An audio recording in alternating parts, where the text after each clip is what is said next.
வணக்கம். மகா கும்பமேளா இந்தியாவின் மிகப்பெரிய மத ஒன்றுகூடல் நிகழ்ச்சி. 12 ஆண்டுகளுக்கு ஒருமுறை உத்தரப்பிரதேசம் பிரயாக்ராஜ் நகரில் நடைபெறும் இந்த மாபெரும் விழா இந்து மதத்திற்கு அடுத்த இடத்தில் உள்ளது. ஆனால் இந்த ஆண்டின் மகா கும்பமேளாவிலான நிகழ்வு ஒரு மாபெரும் அனர்த்தமாக மாறின. இதற்கு என்ன காரணம்? கடந்த 29ஆம் தேதி தை அமாவாசையை முன்னிட்டு திரிவேணி சங்கமத்தில் புனித நீராட பக்தர்கள் மில்லியன் கணக்கில் திரண்டனர். அப்போது கூட்ட நெரிசல் ஏற்பட்டு 30 பேரின் உயிரை பறித்தது. மேலும் பலர் காயமடைந்தனர்.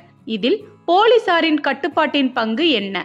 இந்த சம்பவம் நடந்த இடம் மகா கும்பமேளாவின் அஹாடா மார்க்கில் என்று அழைக்கப்படும் சந்நியாசிகளுக்கான அரங்கிற்கு அருகில்தான் உள்ளது. இந்த இடத்தில் பக்தர்கள் பாதுகாப்பாக இருக்க வேண்டிய தடுப்புகளுடன் இருந்தாலும் அவர்கள் அந்த தடுப்புகளை தாண்டி குதிக்க முயன்றதால் பெரும் குழப்பம் ஏற்பட்டு நெரிசல் துவங்கியது. மக்கள் தள்ளப்பட்டு போக்குவரத்து வசதி பெற முடியாமல் நின்றனர். அப்போது பின் வந்தவர்கள் தள்ளிவிட உடனடியாக குழப்பம் ஆரம்பித்தது. போலீசாரின் கட்டுப்பாடுகள் இருந்தாலும் மக்களை நிறுத்தி வைப்பது அவர்கள் பவுண்டரியை விட்டு வெளியே செல்லும் இடமெல்லாம் இருந்து தள்ளுமுள்ளுக்கு வழிவகுத்தது.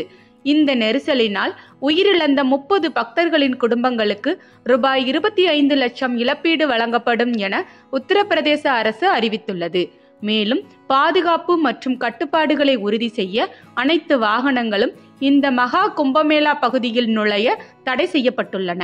இந்த நிகழ்வு பக்தர்களின் பாதுகாப்பை முதன்மையாக கருதி எதிர்காலத்தில் கூடுதல் கவனம் செலுத்த வேண்டும் என்பதை நமக்கு காட்டுகிறது. இனி அனைவரும் பாதுகாப்பாக மகாமேளாவில் பங்கு கொள்ளுமாறு அனைத்து அதிகாரிகளும் அறிவுறுத்தியுள்ளனர். இதுபோன்ற செய்திகளை தெரிந்து கொள்ள விழா ஊடகத்துடன் இணைந்திருங்கள்.